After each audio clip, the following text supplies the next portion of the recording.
So I made a fake email address. I feel like somebody has sucked all the joy out of my life. I'm literally asking to pay. I want to give you money, but I don't want you to lie about it in the process. And I'm like, I'm just going to get a bike because fuck this. This is awful. All right, here we go. I'm going to pretend I'm pushing record because that feels right. Okay, I'm pressing record. Boop. Hi, everybody. I'm Lauren Howard. I go by L2. Yes, you can call me L2. Everybody does. It's a long story. It's actually not that long a story, but we'll save it for another time. Welcome to Different Not Broken, which is our podcast on exactly that there are a lot of people in this world walking around feeling broken, and the reality is you're just different, and that's fine. I need to replace my car. There were a handful of things that we did not consider well when we adopted house horses. And one of them was transporting the house horses, which to me, like, I just throw them in the backseat and let them wreak havoc all over each other. I don't care. My husband's OCD does not permit that.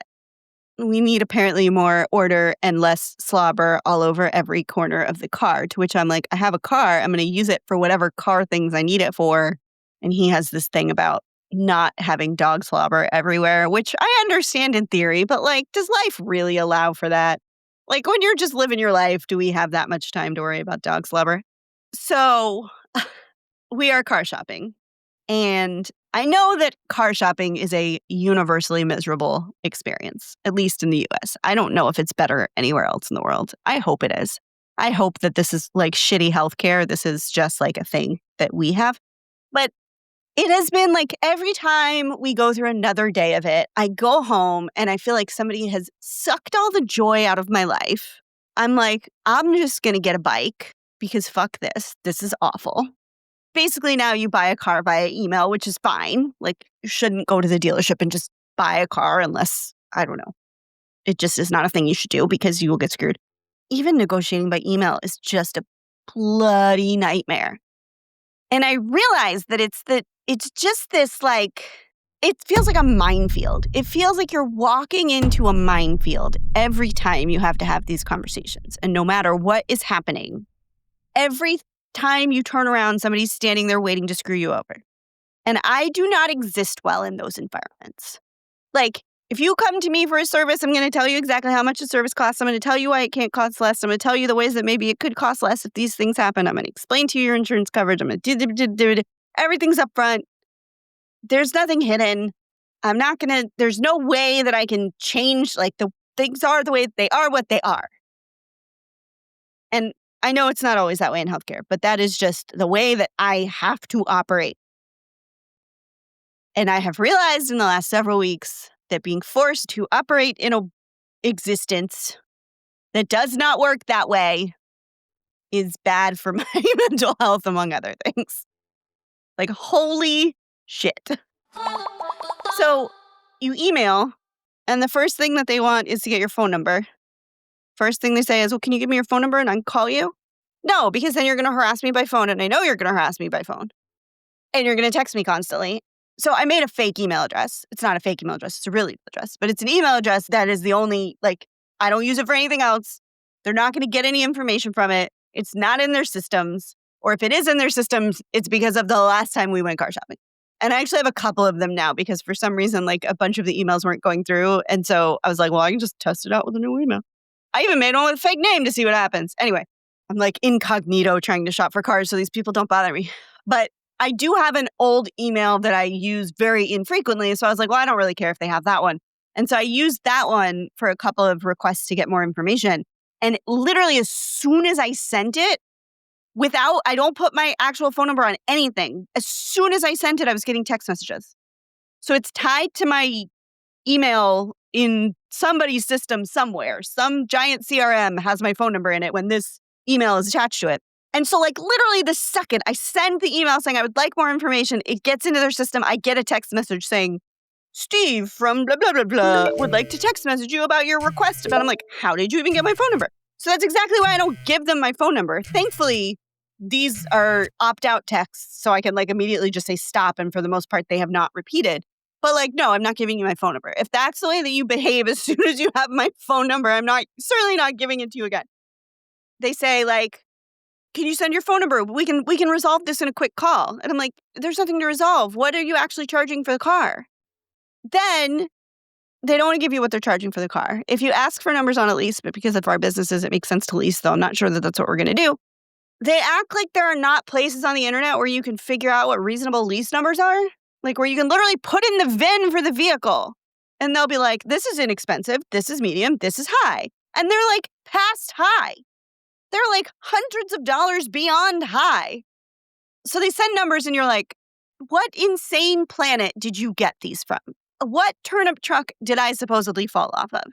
So like, it is literally like, it feels like I'm sending my information out into a world of people who are just waiting to be predators. Occasionally, you'll find somebody who isn't that. And I'm sure there are lots of really honest car salesmen out there.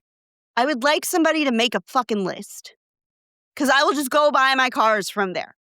No, even like, there's a dealership that we know really well where we bought a number of cars from for different members of our family not that long ago. The guy who owns it lives screaming distance from me. Oh, hey, did you want to buy a new Chevy? And even, like, literally, I could walk out the front of my house, scream, and he might hear me. That's how close he lives to me. I didn't know that before we walked to the dealership, but he lives right there. And they sent us numbers on a car a couple days ago after we bought multiple cars from them, and it's the same fucking thing. I get it that everybody wants to make money, but like the only way that you can make money is by blatantly screwing people over. Just go away. I don't want you breathing my oxygen. You are poisoning my oxygen. And go have your own poison oxygen over there, which is down the street. And he doesn't listen to this, so it should be fine. So anyway, so we went to another dealership over the weekend. Really at this point, we're just trying to like knock things off the list. Because I know what I want, but the numbers that I've gotten for it are so insanely astronomical. Like, beyond unreasonable. When I say almost $1,000 more a month than is reasonable to pay for this vehicle. So we went again because Kyle was like, let's just make sure this is what you really want. Because if it's what you want, we'll figure it out. Like, maybe we have to go out of Florida. Maybe we have to order it. Maybe we have to have it shipped in. Like, what? He's like, we can do that. But let's make sure it's what you want. And so we go there. I look at the car and I'm like, I really think this is what I want. I really do. And he's like, okay. And I didn't say it in earshot of the guy, but of course the guy is like, do we want to like try to figure out a deal? And I'm like, okay, well now you're already pissing me off because like just, no, I don't want to wheel and deal with you. I want you to actually give me the actual numbers. And then again, this goes back to the same thing. People think Kyle's the mean one because I don't know, maybe it's just because of his face. I don't know. But people think that Kyle is the mean one. And so they worry about him, and he's not the mean one. He's actually the very pleasant one. I'm the mean one. I'm never actually mean. I'm just very direct. If you say something that is blatantly not true, I will point out that it is blatantly not true. And that apparently does not sit well with car salesmen. I don't know. I just feel like if you don't want to be called out on saying things that aren't true, you should not say things that aren't true. I've talked to a lot of really, really nice, pleasant car people in the last several months that we've been looking for a car. We've gone to a number of dealerships. A lot of the people who are like answering the door or like grabbing you to show you cars are just like entry-level people. They have no responsibility for anything. They're not responsible for the numbers. They can't make deals. They're really just there to show you the cars. They want to make sales. It's a shitty job. If you're not good at it, it's awful. It's really high turnover. It's really high pressure. And for the most part, the people that we've dealt with have been like absolutely delightful. Now, when you get to their managers, less delightful. And we haven't done a whole lot of negotiating in stores because it's just like these people are going to actively try to screw us over. So if you leave, you actually have more bargaining power than if you stay there trying to buy the car. But the point is that we still haven't bought a car because the process is so demoralizing. I just can't commit to any of it because the car that I want for the numbers we're getting is way too expensive. I'm not going to spend that much money on a car. If we go by the assumption that I have to put shoes on to drive a vehicle, and you look at the amount of use my shoes get, I don't need a car that bad. And I don't need to spend a bunch of money on a car because I don't even know where my shoes are right now. And it will probably be days before I find them. They don't get a lot of use. I remember being like 16, 17, 18 and like really loving shoes. And I would buy all these different shoes and like, always match my outfits to my shoes. And it was like it's a whole ass thing. And now I'm like, you want me to do something that requires shoes? I don't think I have that in me today. That's like a clear sign that this is not happening today because I'm not going to put on shoes. If I can walk outside barefoot, cool. I do that all the time. I am that barefoot neighbor. But no, we are not in the 40 pairs of shoes era of our life anymore. We're on the please don't ever make me wear shoes. That's so much work. I don't like it. So anyway, if we use that as the barometer for how much I need a car, it's not a lot. But we still do need to get the second car because when you have two children, there are times where people need to be in different places at the same time with a capable adult. And so we do need to get the second car. But it doesn't make sense to spend money on it, or a lot of money at least, because, like, again, I have this whole shoeless thing going for me. So we get the numbers, and the numbers are always way too high. And I know what the numbers should be. So this person is clearly lying to me. And you say, your numbers are high, we need to be here. And they say, oh, man, I can't get to that. And you're like, you can, you just don't want to. Okay, fine, I'm going to go somewhere else. We have had a couple of them, like, get close. But, like, by the time I've gone back and forth with you 75 times to get you to just tell the truth, that's all I want you to do. I'm not asking you to give me a great deal. I'm not asking you to break any rules. I'm not asking you to give me anything for free. I'm literally asking to pay. I want to give you money for a vehicle. But I don't want you to lie about it in the process. Everything falls apart. It's like the anthropomorphizing of dishonesty. And it makes me so uncomfortable. And every time we get done from a day of trying to figure these things out, doesn't matter if it's online or in person, I'm like, I'm just going to get a bike. Because I'll just go to the store down the road and I'll pay them $179 and I will get a functioning bike. And I don't have to haggle with anybody. I'll throw a kid on the back. Or I'll just get another bike and put the kid on it. I would literally rather teach my kid to ride a bike without training wheels than deal with more car salesmen. And to be clear, it's not the salesmen that are the problem. Every one of them, supposedly, has a manager that makes these decisions. And all of your managers are buttheads. It is the worst experience. And I don't know how to fix it. Because I assume that if I let big industry fix it, it will get fixed to the advantage of big industry. Like, they're not going to make cars cheaper for me. And then you have all these websites now that are supposed to fix it. Like, they're supposed to tell you what to pay for a car. Anybody that you talk to who can actually sell you a car is like, nah, that's not true. And you're like, no, but I think based on the data they have, it is true. And they're like, no, don't look at that. Don't look away. Don't look at that. No, don't be informed. That's no good. So if you live in a state where this is not a thing, let me know because I'm going to come move there. Because I do think it might be worse in Florida than it is in most places. Because not only do we have like $1,000 dealer fees here, where you just have to give the dealer $1,000 for existing. They tack it on and you can't get around it. Years ago, there were dealer fees and it was like $300-$400, which was still a lot of money. But like now it's like $1,000-$1,200 and it's just money you're handing them. It doesn't do anything because they make money off the car. So, but they also, and this has been a thing for a long time, but it has also gotten very expensive. They also put on their aftermarket packages of very important stuff like pinstriping and tint and shit I never asked for that you have no choice but to pay $2,000 for before you can get the car. You either wrap it into your financing or you pay it, whatever. And like the number of dealerships that it's like, here's the MSRP price, here's the added packages from the dealer. Oh, And we also, we at Butt Fart Honda have added pinstripes and fancy air to the tires, and we had it kissed by a sea witch. That's going to cost you $2,000. My steadfast steed of the shore, you carry the tides with grace. And I'm like, I'm not going to pay for that. And they're like, well, you have to, or else you can't have the car. And they're like, well, then I guess I'm not getting a car.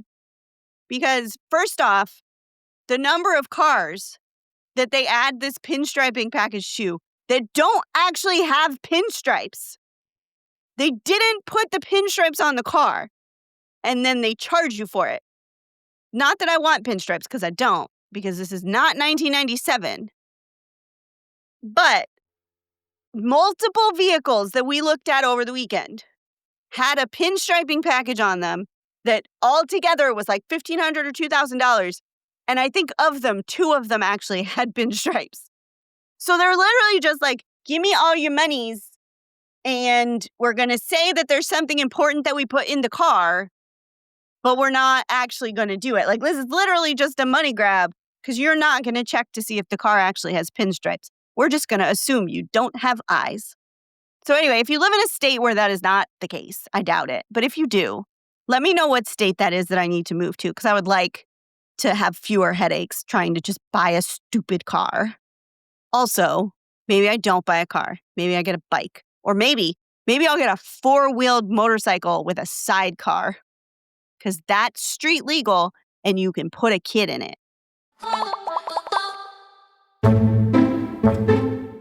And now we'll go to Allison, who has this week's small talk.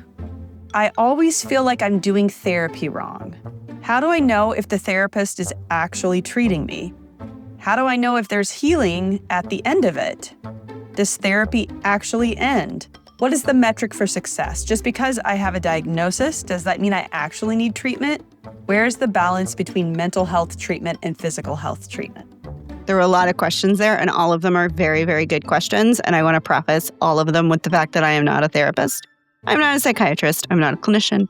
I didn't go to any of the fancy schools to get all of those designations.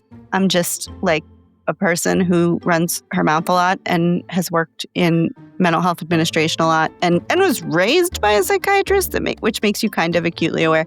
There were other things that make me very acutely aware, but those are for another trauma dump. So with that preface, there's one thing that you said that I want to start with, actually. So does having a diagnosis mean you need treatment? And this is true of almost any diagnosis, not just mental health treatment. No.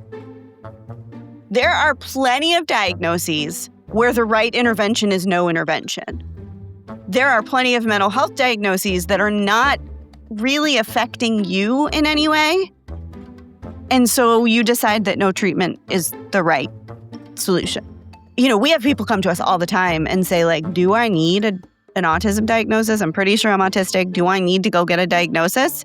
And my answer is always, I don't know, do you? Because that's not for me to decide. It's not for a clinician to decide. You have to decide what the reasons that you would seek diagnosis are and if those are worth it to you. So we tell people if you need accommodations, if there's access to services that you need, if having a validation from a clinician would matter. If those things, if there's not a reason and the end result is just going to be you have a piece of paper that says a thing, then save your money. Do something else with it. I don't know that that's valuable to you. And you can always do it later. It's not, it's not a thing that is necessarily going to change your life in any positive way if you don't have a reason for doing it. Validation from a clinician is legitimate. I want to be clear about that. You don't need validation from a clinician. Self-diagnosis is valid. But some people don't feel like they can begin that journey until they sit down with somebody who confirms their suspicions or tells them otherwise.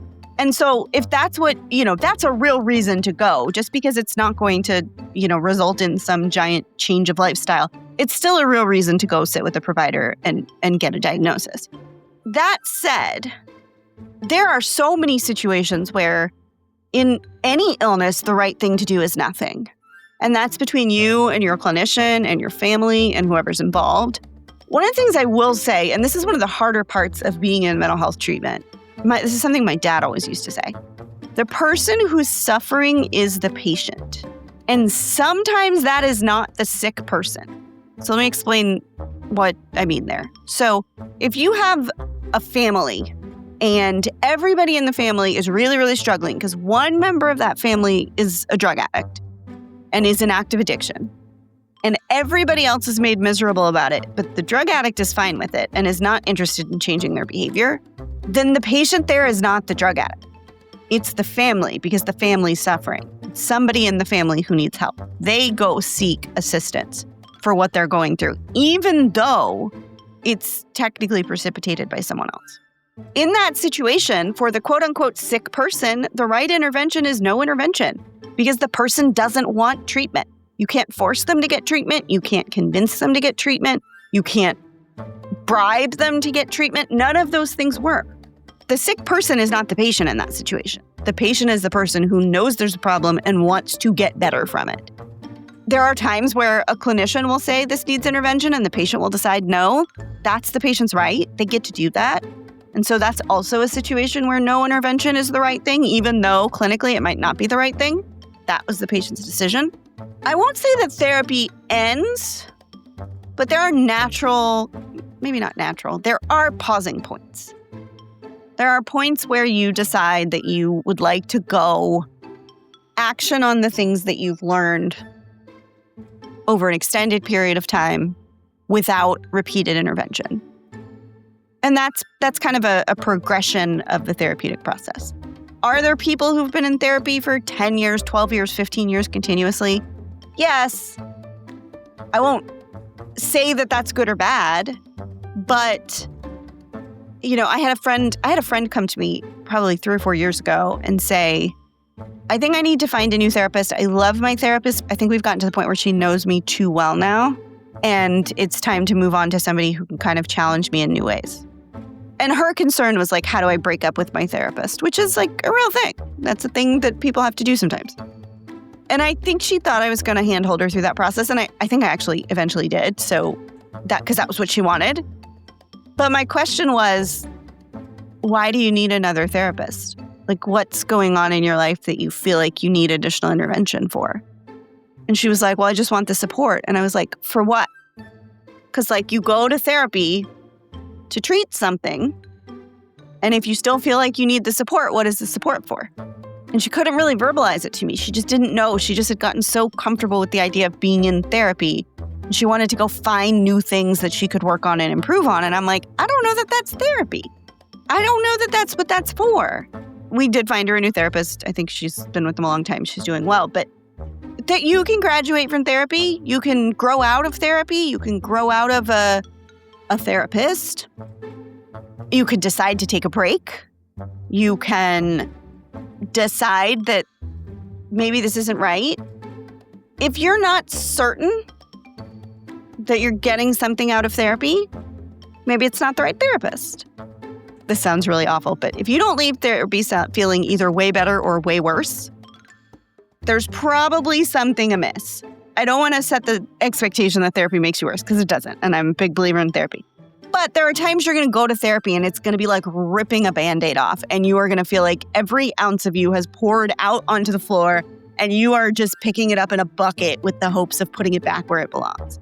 It will rip you open, and it's not like you get to time at the end of a 45-minute therapy session and now all of your insides go back where they were before. That's like, the work takes time. It takes time between sessions. It takes time to recover from. It takes all sorts of parts of you, both physical and emotional, that don't happen in the session. And so if you leave therapy feeling worse because you're doing work, not because you feel like you're not being heard by your therapist, not because you feel like your therapist isn't connecting with you or you disagree with them fundamentally on some things. If you leave feeling worse, that's kind of like when you go to the gym and feel sore the next day. That's a sign that something's happening. Now, if you go to the gym and you can't walk the next day because you injured yourself, that's not what we're going for. Soreness means you exercised. Injury means you did something wrong. It's kind of the same thing. We're not looking for injury. We're looking for soreness. We're looking to build muscle memory. We're looking to create new patterns, and that requires a lot of work. Your therapist also should just be able to make you feel better about some stuff. Like, there are going to be times, and your therapist will know this, there are going to be times where you just need to feel better about a situation. And if you say it to your therapist and they confirm that you're right about the way you handled it, or that, yes, that person is doing exactly what you think they're doing, and I'm sorry for that, or have you thought about this, or have you thought about how this is not your fault because of XYZ, or that's not how these patterns work, and here's why. You're probably going to leave that session feeling a lot better and getting validation and getting support, and that's what you're wanting out of therapy.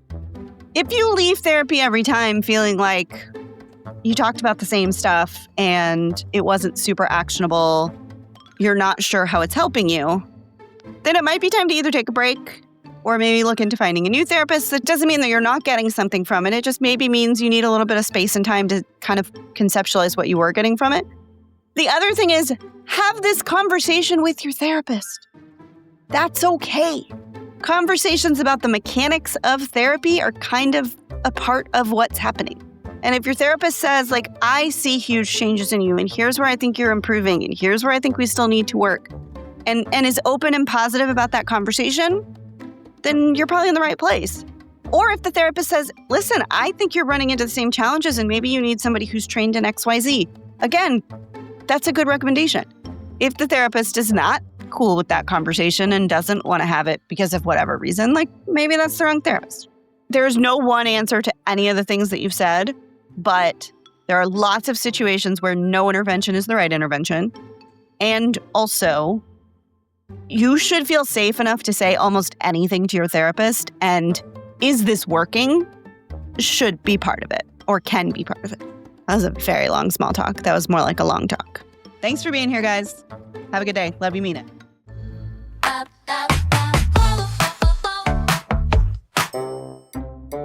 My kid said, why do you like ugly cars? And I was like, I don't know. I just prefer cars when they're ugly. When they're big and boxy and ugly, that is what I like. I like ugly cars. I like things that are ugly.